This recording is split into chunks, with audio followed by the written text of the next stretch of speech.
మరి కాసేపట్లోనే ఏపీ సచివాలయానికి చంద్రబాబు చేరుకోబోతున్నారు. ప్రస్తుతం కదులుతున్న కాన్వాయ్ ని మనం చూస్తున్నాం. మరి కాసేపట్లోనే సచివాలయానికి చేరుకోబోతున్నారు.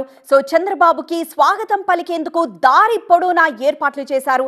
చంద్రబాబుకు స్వాగతం పలికేందుకు భారీ హోర్డింగ్లు ఏర్పాటు చేశారు. మరోవైపు పూలు చల్లుతూ స్వాగతం పలకనున్నారు రాజధాని రైతులు.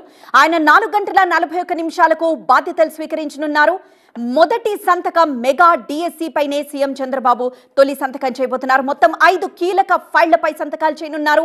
మొదటిది మెగా డిఎస్సి, రెండోది ల్యాండ్ టైటిలింగ్ యాక్ట్ రద్దుపై ఆయన సంతకం చేయబోతున్నారు.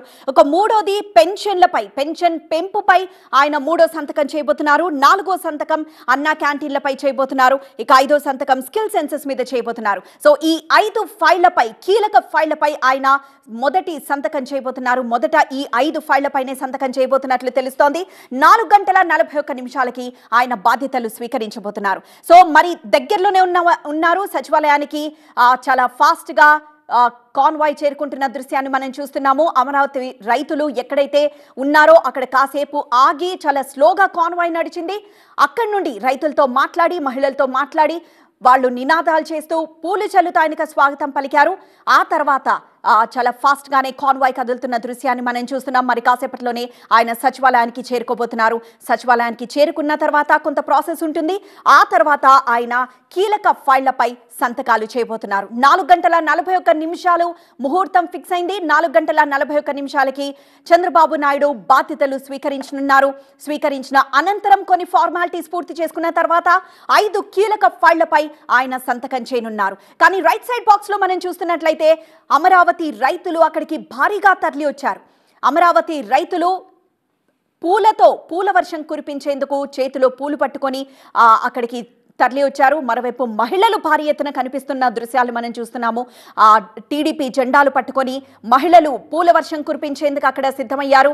సో చంద్రబాబు కాన్వాయ్ అక్కడి నుండి వెళ్తుండగానే చంద్రబాబుకి పూల వర్షం కురిపిస్తూ ఆయనకి స్వాగతం పలికేందుకు రాజధాని రైతులు, మహిళలు భారీగా తరలి వచ్చారు. మరోవైపు కార్యకర్తలు కూడా ఆయన కాన్వాయ్ ని వెంబడిస్తున్న దృశ్యాలు మనం చూస్తున్నాం. ఎంతో ఉత్సాహంగా పడిచి వాళ్లే కాదు, యువతే మాత్రమే కాదు, అక్కడ ముసలి వాళ్ళు కూడా ఎలా చంద్రబాబు కాన్వాయ్ వెనక పరిగెడుతున్నారో, చంద్రబాబుకి ఎలా అభివాదం చేస్తూ జై చంద్రబాబు, జై జై చంద్రబాబు అనుకుంటూ వాళ్ళు అక్కడ స్వాగతం పలుకుతున్నారో ఆ దృశ్యాన్ని ఇప్పటి వరకు చూస్తూ వచ్చాము. పరిగెడుతున్నారు వాళ్ళు. సెక్రటేరియట్ వరకు ఇలానే చంద్రబాబుని ఫాలో అవుతారని తెలుస్తోంది. సో సెక్రటేరియట్ వరకు ఆయనకి నినాదాలు పలుకుతూ ఘన స్వాగతం పలికేందుకు భారీ హోర్డింగ్లు కూడా ఏర్పాటు చేశారు. మనం ఒకసారి రోడ్డు చూస్తున్నట్లయితే అది రోడ్డులా కనిపించట్లేదు, పూల వర్షం కురిపించారు. చంద్రబాబు వస్తున్న వే అంతా అక్కడ మొత్తం పూలు మాత్రమే కనిపిస్తూ ఉన్నాయి. సో రోడ్డుని చాలా అందంగా పూల వర్షం కురిపిస్తూ చంద్రబాబుకి ఘన స్వాగతం పలుకుతున్న దృశ్యాలు మనం చూస్తున్నాం. కాన్వాయ్ అయితే కొంచెం ఫాస్ట్ గానే పరిగెడుతోంది. సో మరి కాసేపట్లోనే సచివాలయానికి చేరుకోబోతున్నారు. ఆల్రెడీ సచివాలయం దగ్గర ఉద్యోగస్తులు కూడా వెయిట్ చేస్తూ ఉన్నారు. వాళ్ళు కూడా ఘన స్వాగతం పలికేందుకు అన్ని ఏర్పాట్లు చేసుకున్నారు. సో సచివాలయానికి చేరుకున్న తర్వాత కొన్ని ఫార్మాలిటీస్ ఉంటాయి. మరి ముఖ్యంగా ఉద్యోగస్తులు ఘన స్వాగతం పలుకుతారు. స్వాగత కార్యక్రమం తర్వాత కొన్ని ఫార్మాలిటీస్ తర్వాత ఆయన కీలక ఫైల్స్ పై సంతకం చేయనున్నారు.